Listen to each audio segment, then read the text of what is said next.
আমলকির আচার বানাবো। ভালোভাবে ধুয়ে নিলাম। আমলকি গরম পানিতে একটু ভাপিয়ে নেব।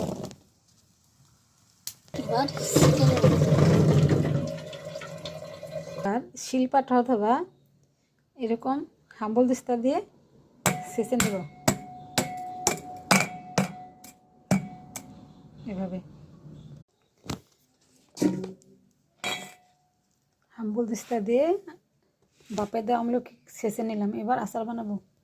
শুকনো মরিচ দিলাম তেলের ভিতর।